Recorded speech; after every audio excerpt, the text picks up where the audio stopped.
absolutely no problem. You get to 90, bit marginal. Anything over that, you'll start sliding off straight away.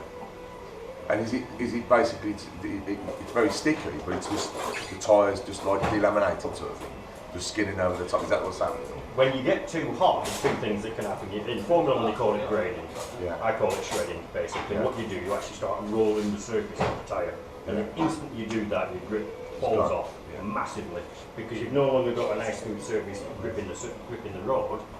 You're on little specks of rubber rolling around all over the place on the top, and you finish that.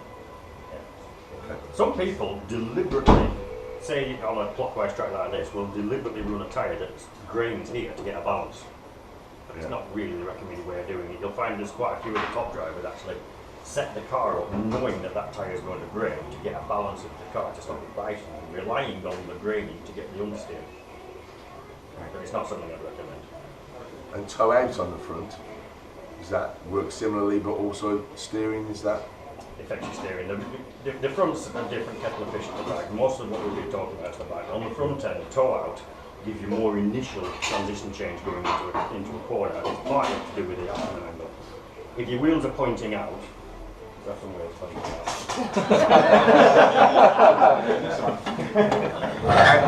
You're looking for above, two wheels pointing out. They're pointing in. Are we going around the left-hand corner here or something? I did warn you, my drawing skills are not very good. If your wheels are pointing out like that, say that's going forward, right? Yeah. The instant you turn the steering, I can do it with my hands on. Say we're turning left, or left for me, it's going to be right looking from you, right? Your outside wheel goes straight, your inside's got a lot of lock on it all of a sudden. So until the weight transfers to that side, it pulls you into the corner very fast. Yeah. You'll find the more toe out you put on a car, the more the initial turn in increases. But later in the corner, when the weight balance goes to the outside, which hasn't got the lock on, and partly to do with Acumen as well, you'll get more of a balance in the mid corner and the exit. That helps you. And 9 times out of 10, you'll have a little bit of toe out on the car. And is there any detriment to running too much toe out? Yes. What happens then? It just scrubs your speed off, and your tyres end up fighting each other, and there's a point where you actually go backwards. As in everything, you can have too much of a good thing. But as a rule, a little bit of toe out is beneficial. The toe out helps straight line stability as well? Not especially. But then you've got the camber on the front as well, which...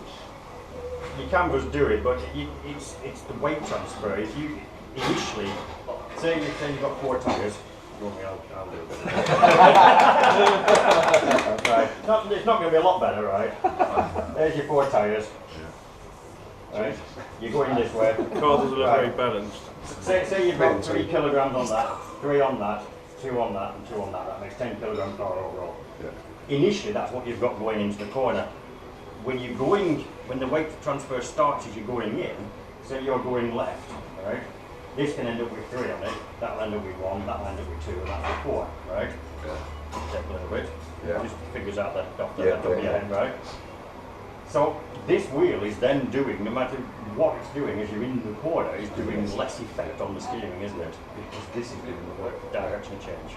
So that's why when you've got the toe out and your Acumen, that affects it more on the entry until the weight starts transferring.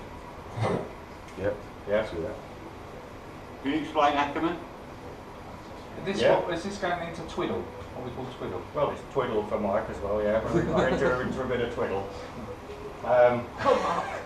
Acumen, right. Hold on.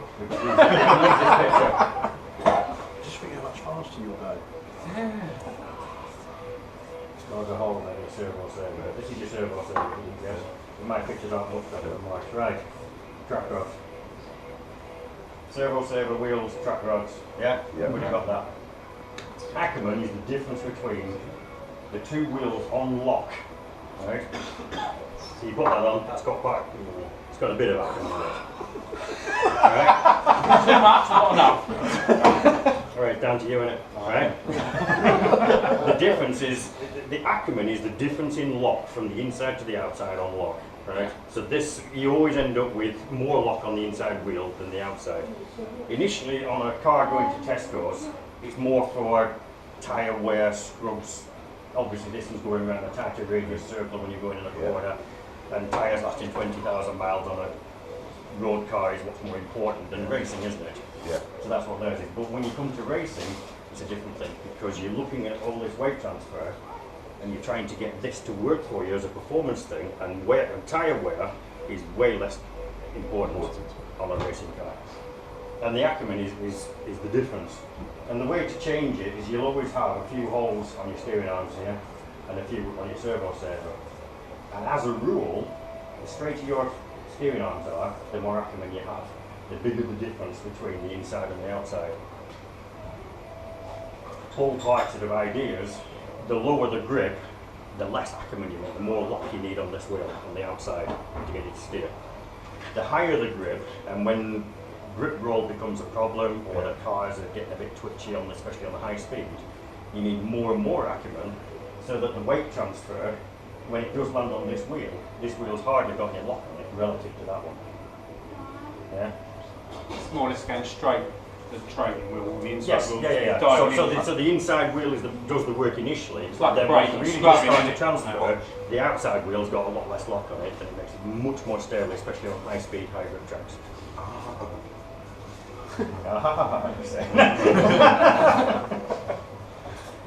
Yeah. Very, very important. The other thing you can play with is bump steering. With the puncture, it's no, with the contact to the tarmac. Absolutely. Well, bump steer is the steering the changing steering as the car goes up and down. This has got a slight bump out on it, which is the safer way.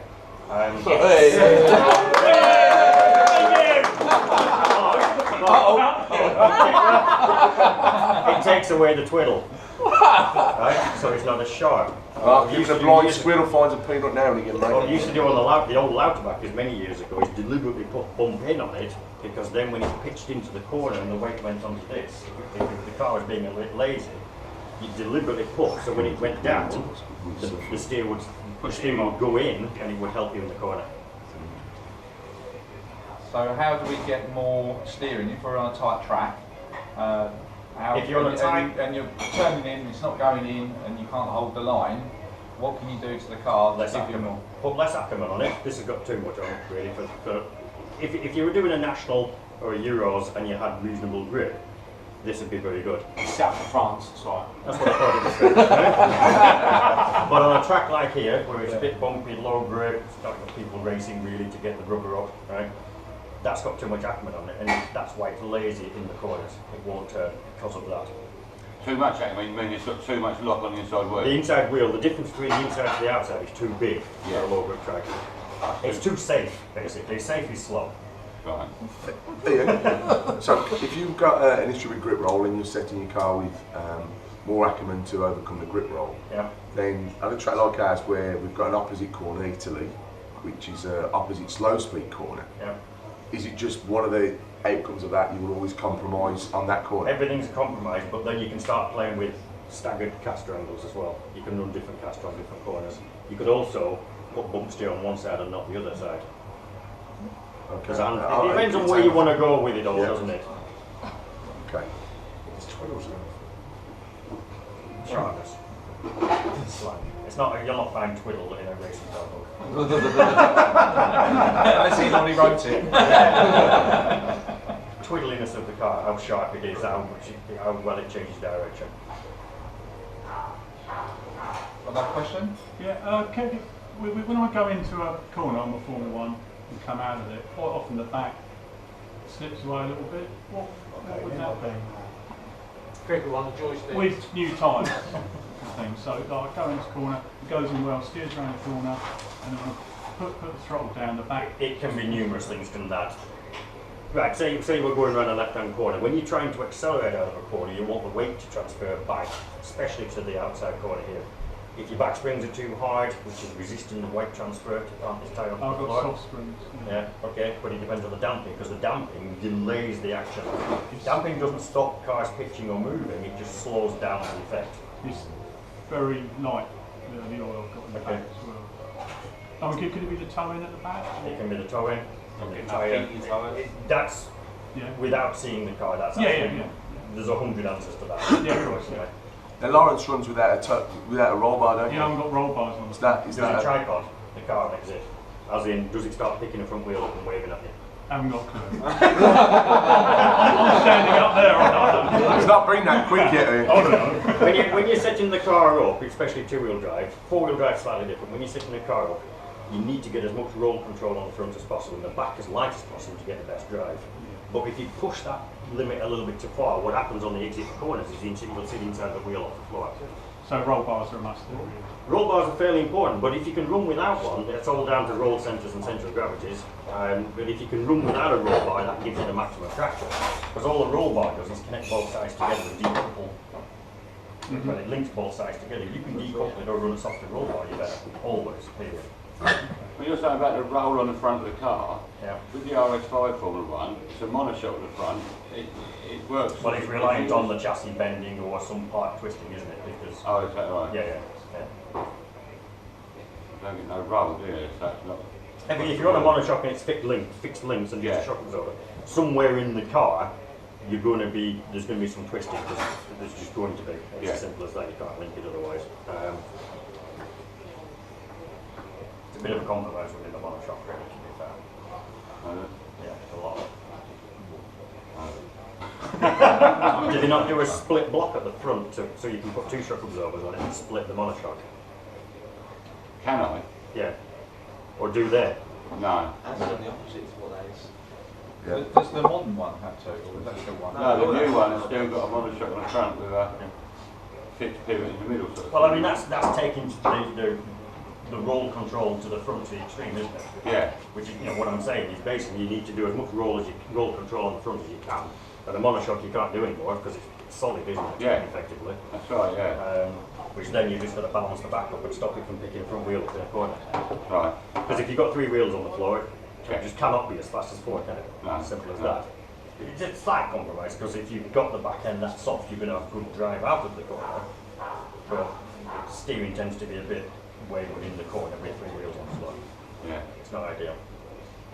So what's the effects of the shocks, like from being laid down to being more upright?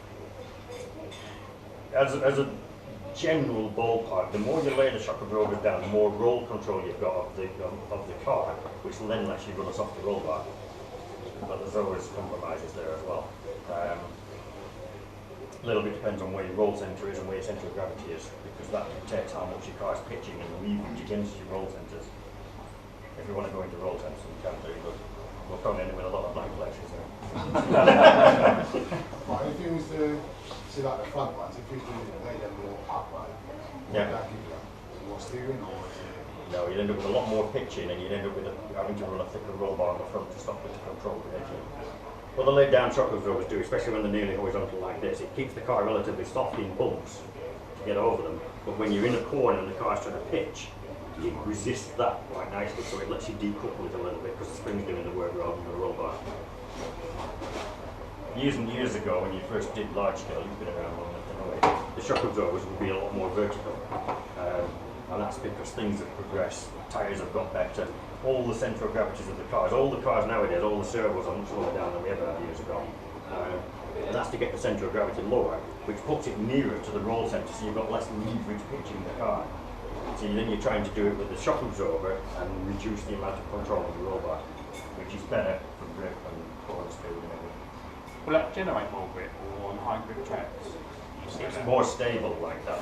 It actually doesn't do your grip any good. If you're on a low grip track, a lot of this is wrong. Except your Ackerman. Yes. Just think how quick you could, You you know, know. I was right. Sorry, Mike. Sorry? But that's why we picked your car. I know. Imagine how quick you can be.